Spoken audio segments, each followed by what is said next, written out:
안녕하세요. 저는 캐나다 밴쿠버 기독교 세계관 대학원에서 역사를 가르치고 있는 최종원이라고 합니다.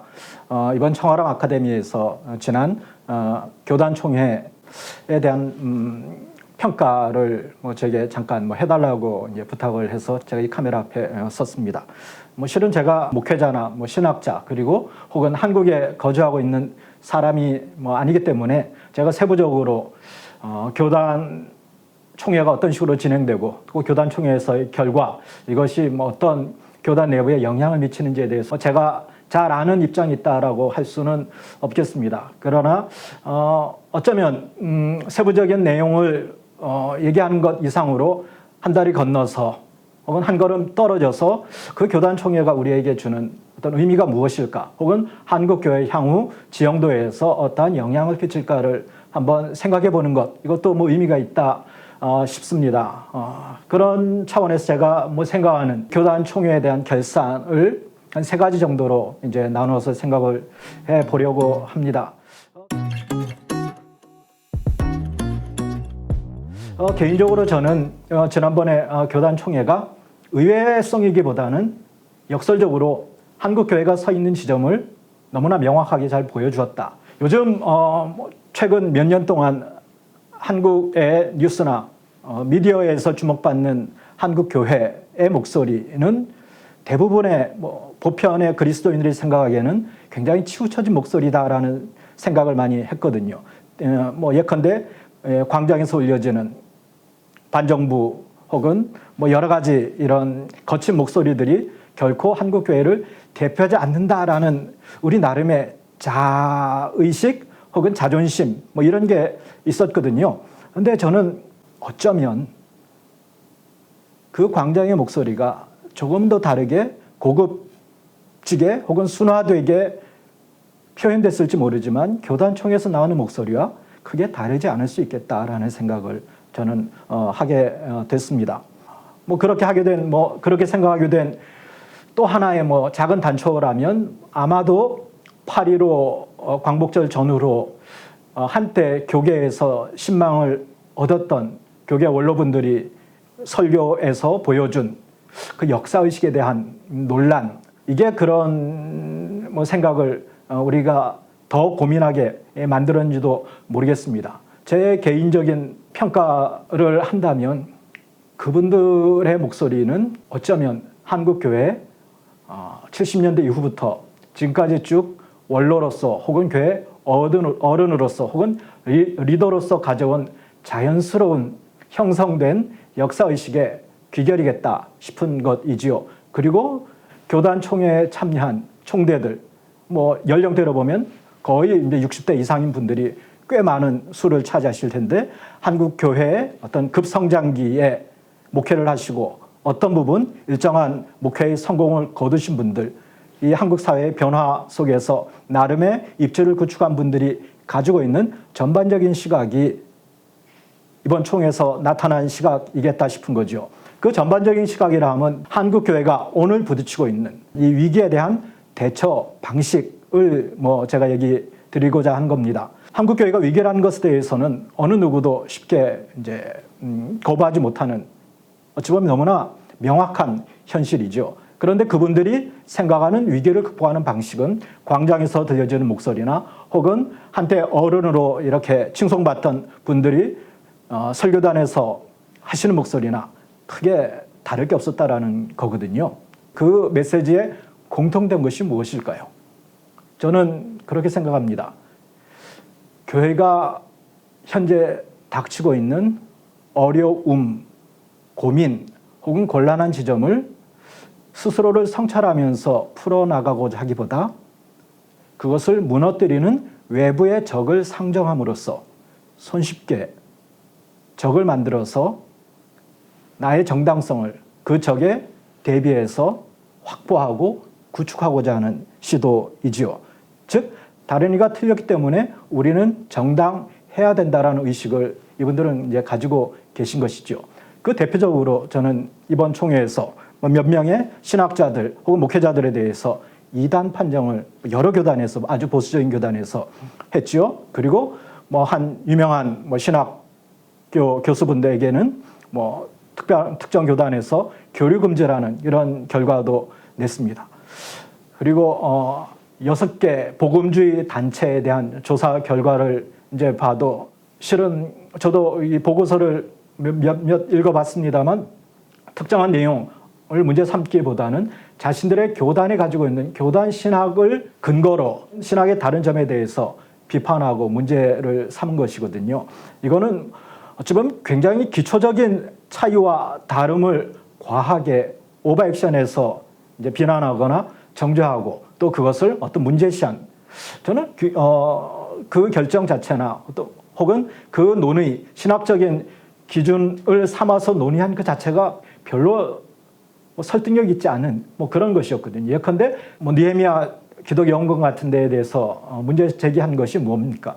칭의론을 이제 대부분 문제를 많이 삼았더라고요. 칭의와 정의라는 책을 가지고 분석해서 그런 결정을 내린 것 같은데, 그것은 굉장히 게으르게 혹은 굉장히 편의하게 편리적으로 내세운 어떤 이 논리이지 실제로 어떤 느헤미야 기독연구원이 이 사회 속에서 차지하고 있는 지평이나 그들이 추구하는 어떤 이 방향에 대해서 생각하고 분석하고 한 것은 전혀 아니었던 것이 아닌가 싶습니다. 또 하나 거의 모든 교단총회에서 제기됐던 이슈인 동성애 이슈 역시 이제 마찬가지이겠죠. 한국 교회에서 지금 소위 말하는 광풍처럼 몰아치고 있는 이 동성애 이슈를 교단총회에서 결정되는 이 사항들을 어떻게 봐야 될 것이냐. 저는 이거는 신학적으로 동성애가 죄냐 아니냐, 신학적으로 어떻게 봐야 되느냐에 대한 논의가 아니라 동성애라는 것을 미끼로 해서 반대 진영에 서 있는 혹은 다른 목소리를 내는 것을 효과적으로 잠재우고자 하는 시도라는 것이죠. 그 시도를 하기에 가장 좋은 대상이 이제 오늘 한국교회 맥락에서는 동성애 이슈라는 것이죠. 그러니까 동성애에 대한 어떤 심오한 논의나 동성애 이슈, 성소수자 이슈가 전 세계에서 혹은 한국 사회에서 어떠한 식으로 진행되고 진화되고 논의되어 왔는가에 대한 고민은 전혀 없는 것이고, 이미 교회가 가지고 있는 정답을 가지고 조금 다른 얘기를 하는 사람들에 대해서는 아주 효과적으로 정죄하는 이 구실로 삼아버린 것이지요. 이것이 이제 한국 교회가 소위 말하는 위기라는 것을 상정하는 방식이죠. 일반 사회, 일반 대중들은 한국 교회의 위기를 한국 교회가 이 사회가 가지고 있는 감수성, 그것이 사회에 대한 감수성이건 사람에 대한 감수성이건 정치에 대한 감수성이건 이 감수성을 충분히 지니지 못함으로 인해 생긴 것이라고 생각을 하는데, 교회는 그 위기의 원인을 외부로부터 잡는 것이죠. 요즘 흔하게 많이 대두되는 표현이 있죠. 네오마르크시즘과 동성애가 손을 잡고 교회를 무너뜨리고자 한다. 이것이 이제 실제로 많은 분들이 자신들의 입장을 정당화하기 위해서 삼고 있는 스탠스라는 거죠. 그리고 이 스탠스는 광장에서나 혹은 아주 보수적이거나 우파적인 목소리를 내는 그리스도인들에게서만 특별하게 예외적으로 들린 것이 아니라 이번 교단총회에서 전반적으로 대두된 그런 이슈이기도 했다라는 것이지요. 그러니까 이번 교단총회의 결정은 어찌 보면 위기의식을 풀어나가는 방식의 전형을 보여주었다. 그것은 바로 타자를 악마화함으로써 자신들의 존재 의미의 정당성을 찾고자 했던 것이 아닌가 싶습니다.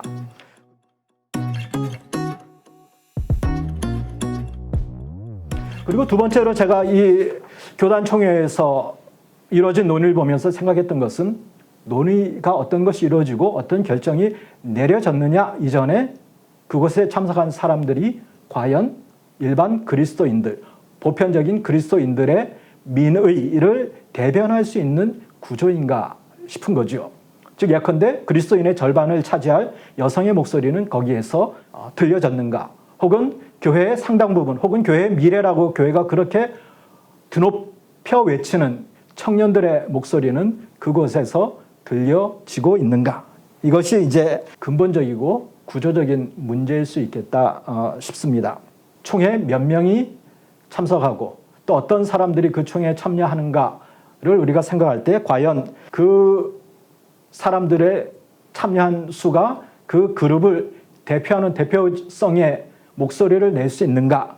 결과적으로 놓고 보면 교단총회에 참여할 수 있는 자격을 가진 사람들은 어찌 보면 교회 전형적인 목회자나 장로들로 구성된 교회 기득권 세력이라고 우리가 거칠게 표현하자면 할 수 있을 것이고, 그분들의 목소리는 정치적으로나 신학적으로나 교리적으로나 혹은 목회적으로나 자신들의 입장을 반영하는 그런 목소리를 내기가 딱 쉬운 구조로 되어 있다는 것이죠.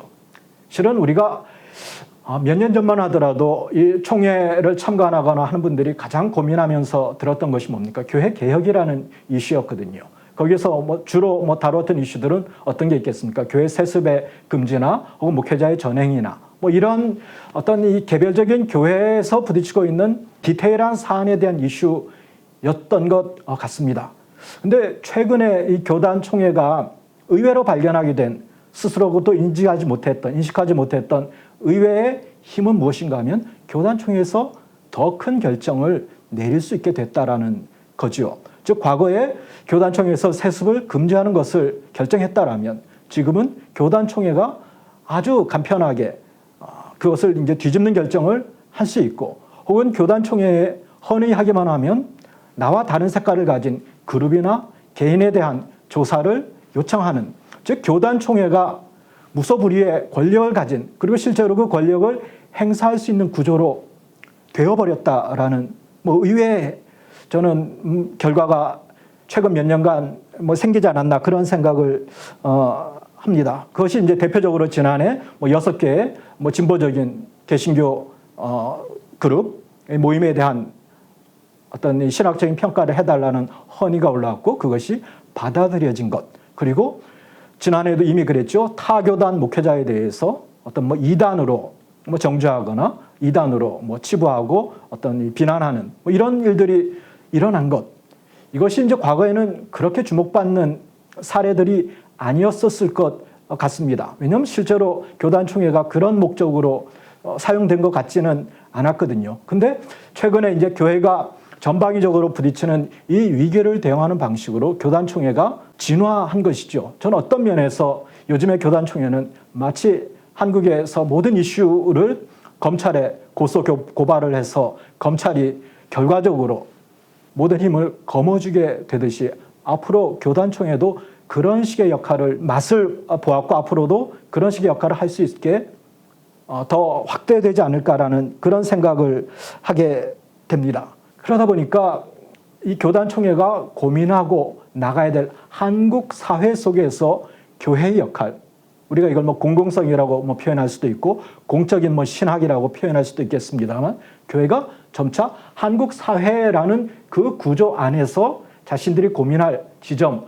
고민할 바를 생각하고 해답을 내놓기보다는 그 사회 속에서 부딪히는, 사회가 도전하는 문제들을 대응하는 방식으로 교단을 활용해서, 이것은 아주 지금까지 드러난 것은 효과적으로 적을 상정하고 만들고 정죄하는 방식으로 그 외부의 요구와 도전을 비껴나가고자 한 것이다 싶습니다. 즉 두 번째로 이제 말씀드린 것이 이렇게 일반 그리스도인, 저같이 이제 평범한 그리스도인들이 교회에서 느끼는 그 민의가 이 교단총회에서는 올바로 전달되지 않고 왜곡될 수 있는 구조겠다 싶은 거죠.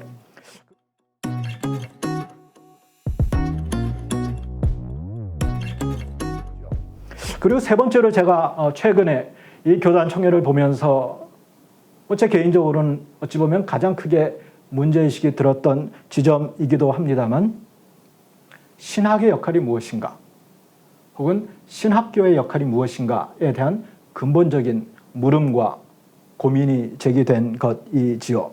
지금처럼 모든 이슈가 이 검찰과 같은 역할을 하는 교단에게 몰려질 때 신학교가 혹은 신학교의 개별 교수님들이 자신이 어떤 가진 소신의 목소리를 낼 수 있을까 싶은 거죠. 예컨대 대표적으로 한국 교회의 이슬람의 문제나 성소수자의 문제나 페미니즘의 문제나 광장에서의 태극기 부대를 바라보는 그리스도인의 자세, 그 어떤 것이라 할지라도 신학교에 있는 개별 교수가 그 목소리를 내기는 훨씬 더 힘든 지경이 되었다라는 것이죠. 왠가 하면 교단 총회에 그 사람의 사상이나 신학에 대해서 조사해달라고 헌의를 하고 압박을 하면 실제로 그분은 개인적으로 굉장히 피해를 입을 수밖에 없는 그런 상황 속에 처하게 되는 거죠. 그리고 실제로 뭐 그런 압박이 적지 않게 신학교에도 있지 않은가 싶습니다. 실제로 이제 신학교는 그 외에도 이미 제가 생각할 때는 뭐 좀 다른 얘기일 수도 있겠습니다만 고민이 있거든요. 최근 몇 년 동안 입학생 수가 아주 큰 폭으로 감소하고 있죠. 그리고 몇 년 지나지 않아 소위 말하는 인구 절벽으로 많은 신학교는 생존의 어떤 위험 앞에 설 겁니다. 이런 구조적인 고민, 뭐 입학생의 감소나 어떤 신학생의 감소라는 이런 구조적인 고민, 이 결국은 신학교의 생존이라는 뭐 이런 뭐 여타 세속의 기관과 다를 바 없는 신학교에서도 그런 고민을 해야 되는 상황에 처하게 된 것이거든요. 그러니까 그 속에 있는 구성원들이 당연스럽게 혹은 당연하게 그런 조직의 일원으로서 생존을 추구하는 것, 저는 이건 뭐 그럴 수밖에 없겠다 싶습니다. 이런 데서 다른 목소리, 내가 어떤 직을 걸면서까지 다른 목소리를 낼 수 있을까? 쉽지 않을 것 같습니다. 이런 구조의 벽을 누가 넘을 수 있겠는가? 즉 개개인의 어떤 형편을 뭐 탓하기보다는 이 구조 자체가 이미 신학교가 소위 말하는 대형 교회들의 종속되는 이 현상이 꾸준히 이어졌기 때문에 이 교회, 이 신학교는 존속을 위해서 대형 교회와 어떤 좋은 관계를 유지해야 할 수밖에 없고 대형 교회의 영향력 하에 들어갈 수밖에 없겠다 싶은 거죠. 이런 속에서 대형 교회가 담보하는 어떤 이 사회의 주류 혹은 기득권, 기독교의 목소리를 반하는 주변의 목소리, 소외의 목소리를 전달할 수 있는 신학의 구조가 될까? 전 쉽지 않다고 보는 겁니다. 이것이 어찌 보면 이 교단이라는 것이 혹은 교권이라는 것이 과도하게 힘을 갖게 되면서 생겨나는 저는 어찌 보면 가장 큰 부작용, 가장 큰 아픔일 수도 있겠다 생각을 합니다. 우리 사회에 종교가 해야 될 일들이 얼마나 많겠습니까?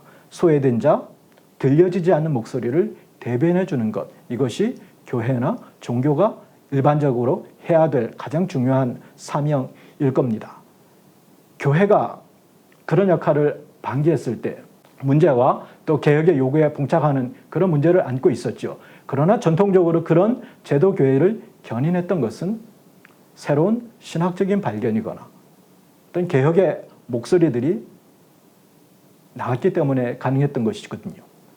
그것을 뭐 전통적으로는 제도 신학교, 신학교의 학자들이 또는 신학이 그런 교회를 견인하는 힘을 보여주었던 것이지요.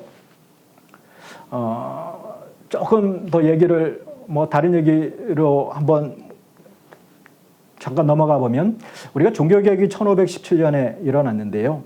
보통 종교개혁을 연구한 학자들은 종교개혁은 1415년부터 시작됐다라고 얘기합니다. 이것은 뭐 가톨릭 학자들이나 개신교 학자들 공히 인정하는 부분이 있는 것인데 1415년이 무슨 해인가 하면 교회가 엄청난 대분열을 겪고 사회 속에서 지탄을 받는 이런 교황이 2명 혹은 3명이 세워지는 이러한 상황 속에서 교회 문제를 해결하기 위해서 콘스탄치라는 곳에서 공의회가 열렸던 그 시기입니다. 이 공의회에서 교회 개혁이라는 이슈와 이단의 문제 해결이라는 이슈와 교회 분열을 해결하는 이 이슈가 논의됐는데요. 이 공의회에서 종교개혁과 연관해서 주목받는 가장 큰 이슈 중에 하나가 당시 프라 대학의 교수였던 얀 후스의 화형이었습니다. 그리고 그 이전 30년 전에 이미 죽었던 옥스퍼드 대학의 신학자 존 위클리프에 대한 뼈를 이제 불살라서 스위프트 강에 던지는 부관 참시를 명한 결정이 나온 것이거든요. 대학사에서는 이 시기를 뭐라고 표현하는가 하면 신학교에서 이른바 학문의 자유가 죽은, 이것이 어떤 근대적인 차원에서의 학문의 자유는 아니겠습니다만 중세에서 신학이 교회와의 관계에 더 이상 리드하지 못하고 역전된 시발점으로 봅니다. 우리가 보통 이 대학에서 가르치는 신학을 스콜라학이라고 부르지 않습니까? 즉 종교개혁기에 우리에게 희화화돼서 알려진 그 스콜라학은 어떤 이 대중의 요구와 어떤 시대의 요구에 부합하지 않는 이런 어떤 이 거칠고 형이상학적인 담론만을 주로 이제 논의하게 된 것이죠. 즉 종교개혁계에도 이런 주류 신학교, 파리 대학이나 옥스퍼드 대학 같은 주류 신학교에서 종교개혁 담론이 생성되지는 않았거든요. 제도교회의 신학이 종속되는 그 출발, 그것이 1415년 콘스탄츠 공회라고 보통 얘기합니다. 그렇다면 종교개혁을 우리가 어떻게 볼 것이냐? 종교개혁은 제도권, 이 상하탑 안에 엘리트 스콜라학과 대중들의 신학, 대중들의 욕구가 분리된, 즉 더 이상 신학이 대중들을 견인해내지 못한 결과로 발생한 사건이라고도 볼 수 있는 것이거든요. 제가 오늘날 한국교회가 부딪히는 이 현실 앞에서 신학의 문제 혹은 신학교의 문제를 말씀드린 이유는 이미 신학교가 어떤 한국교회가 걸어가야 될 방향에 대한 지침을 설정하거나 제시해 주기에는 너무 교권에 예속되는 상황에 접어들었다 싶은 겁니다. 즉 어찌 보면 기형적인 이 구조에서 더 이상 제도신학에 기대기가 쉽지 않겠다. 이것이 제가 오늘 이 견제받지 않는 세력으로서 등장한 이 교단을 보면서 이제 든 생각입니다.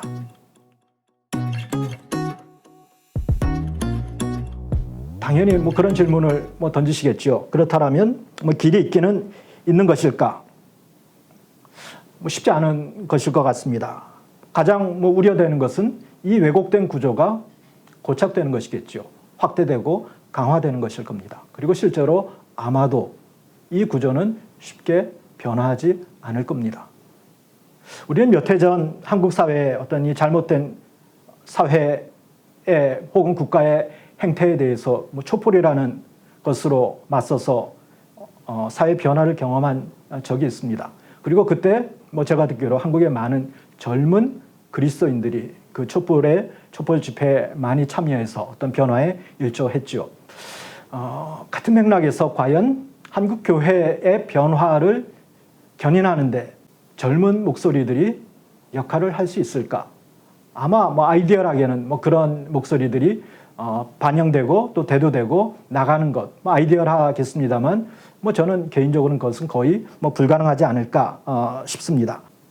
오히려 그분들은 교회 안에 뭐 있기보다는 교회 밖으로 내몰리거나 혹은 뭐 조금 뭐 거친 표현이겠습니다만 뭐 탈출하는 뭐 이런 상황으로 가지 않을까 싶습니다. 뭐 며칠 전에 뭐 발표된 자료에서 뭐 그런 게 있었지 않습니까? 20대의 교회 이탈률이 대단히 심각하다. 그리고 그 이탈하는 속도가 굉장히 빨라졌다. 근데 저는 조금 남아있는 조직이, 남아있어야 되는 조직이, 혹은 남아있는 당위를 찾아야 되는 조직이라면 이탈하는 것이 굉장히 뭐 어떤 문제시되고 그들에게 원인을 찾아야 하겠으나 우리가 냉정하게 한국교회의 현실에서 나의 목소리가 전혀 반영될 가능성이 없는, 그렇죠? 교회가 내 목소리를 반영하거나 나의 의지를 반영하지 않는다라면 내가 그 안에 버티고 있는 것, 이 자체가 궁극의 선일까 혹은 최선일까 싶은 질문이 이제 던져드는 거죠. 만약 교회가 그런 것을 담보하는 최소한의 공동체가 아니라면 어찌 보면 저는 그 안에 남아있는 분들이 더 이상할 수 있는 이런 게 아닌가 싶은 뭐 그런 생각도 듭니다. 예컨대 20대는 많이 탈출하는데 혹은 20대는 많이 교회를 떠나는데 40대, 50대는 왜 탈출하지 않을까? 이미 어찌 보면 그분들은 교회 안에서 자기의 목소리를 낼 수 있는 기득권일 수 있겠다 싶은 거죠. 교단총회나 어떤 오늘 한국교회의 지형은 실제로 젊은 목소리나 혹은 다른 목소리들, 이런 것이 들려질 수 없는 이 구조임을 너무너무 명확하게 보여준 상황이라는 거죠. 그런데도 얼마 전에 뭐 저는 가장 넌센스, 뭐 라고 생각했던 조사 결과 중에 하나가 교회를 떠나는 이유, 부모의 자녀 교육, 부모의 자녀에 대한 신앙 교육이 부족하거나 잘못되었기 때문이다 라고 평가한 것. 이거는 전문 용어로 하나마나한 소리이죠. 교회가 내부적인 자성을 통해서 어떻게 하면 젊은 목소리들을 교회 안에 담고 그들을 교회 안에서 올바로 양육시켜 갈 것인가에 대한 어떤 성찰, 이 고민이 전제되어야 함에도 불구하고 그런 전혀 고민 없이 떠나는 사람, 떠나는 청년, 떠나는 세대만을 문제 삼는 것은 전혀 어떤 이 포인트를 잡고 있지 못한 것이라고 할 수 있습니다. 제가 이제 뭐 정리하자면 말씀드린 개토화된 어떤 이 기독교의 스탠스, 지킨다라는 것이 다른과 어떤 차이를 배제하고 혐오하고 그것을 정당함으로써 지키고자 하는 이런 교회의 태도나 혹은 이로 인해서 정당한 목소리가 들리지 않는 혹은 보편적인 온건한 그리스도인들의 목소리가 들리지 않는 왜곡된 구조, 그리고 그것에 대해서 어떠한 목소리를 제대로 낼 수 없는 신학의 부재 혹은 신학교의 부재, 이로 인해 생겨난 아카데미와 대중의 분화 혹은 분리, 최근의 교단 총회에서 나타난 결과들, 그리고 그로 인해서 앞으로 펼쳐질 전망이라고 할 수 있을 것 같습니다.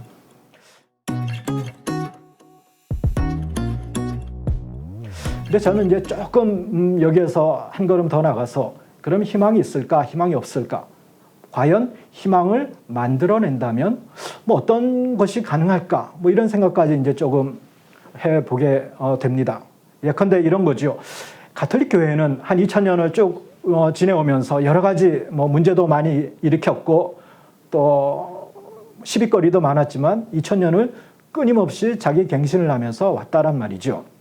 그래서 사람들은 이제 가톨릭의 그런 핵심으로 위로부터의 개혁, 쉽게 말하면 교황제라는 시스템이 가지고 있는 장점을 이제 드는 거죠. 즉 교황이 어떤 개혁적인 교황이 나타나서 위로부터 개혁을 단행하면 그 개혁이 톱다운으로 아래로 연결되어서 어떤 큰 변화를 이끌어낼 수 있다라는 이런 것이 이제 실제로 가톨릭이 해온 개혁의 방식이었더랬습니다.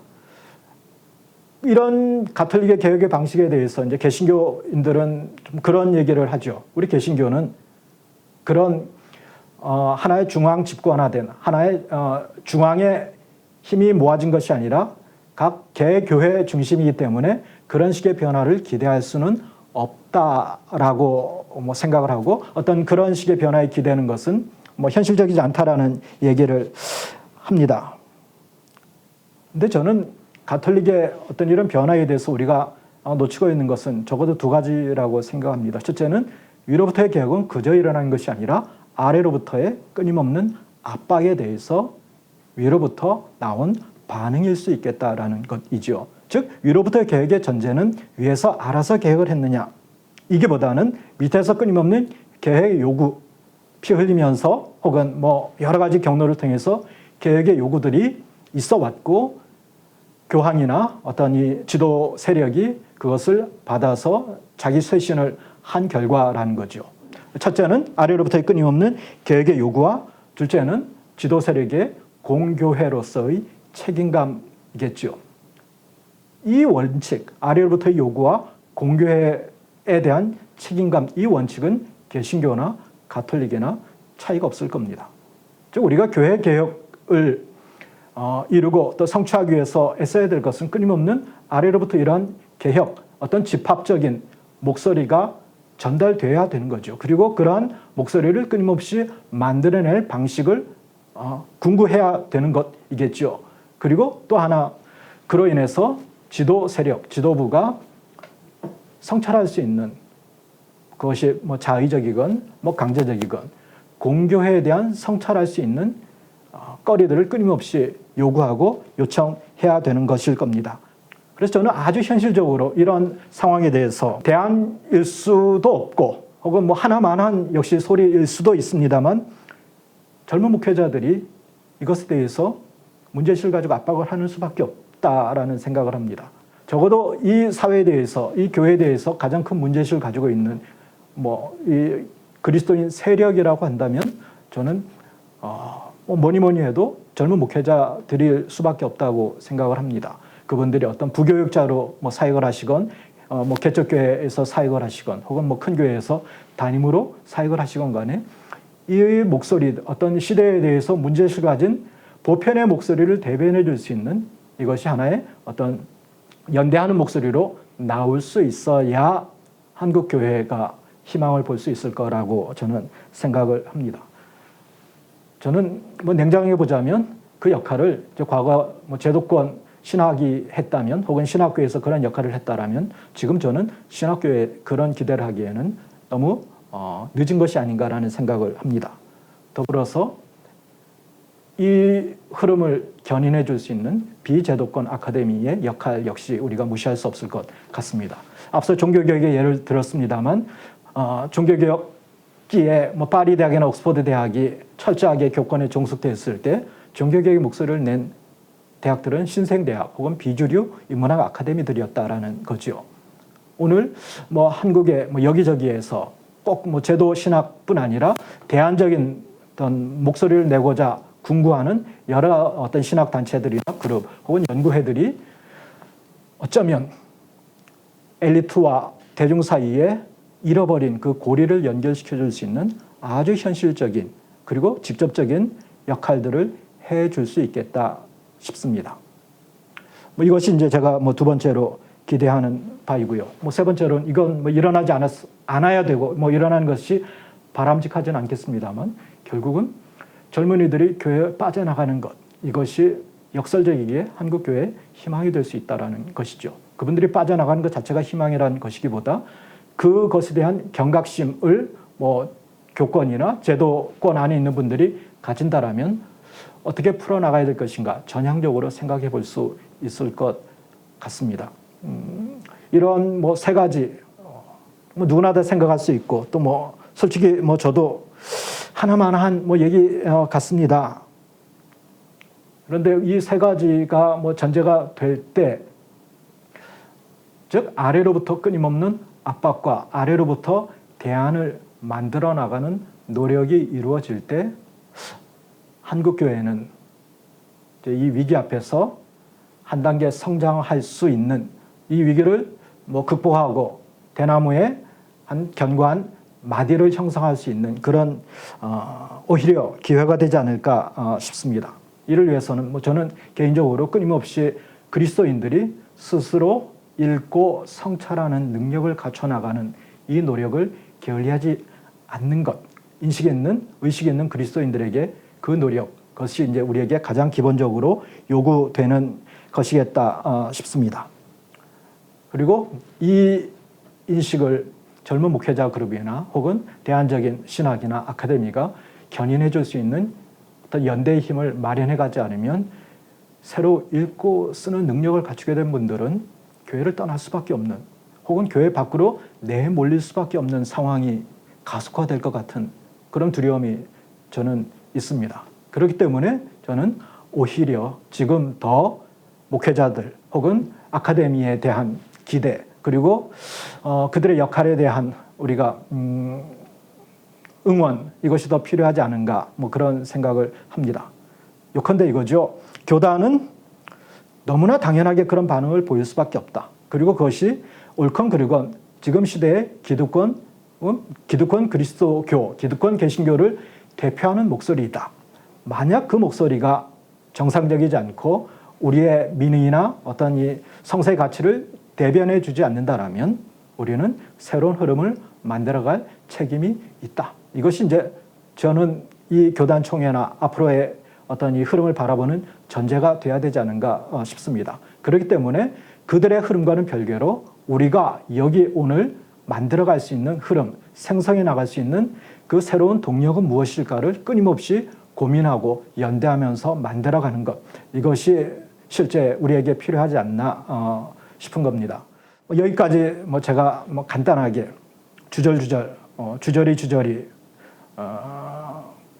정제되지 않는 뭐 정리되지 않는 뭐 이런 얘기들을 했습니다. 이렇게 아무도 보지 않는 데서 이렇게 녹화를 게 뭐 굉장히 힘드네요.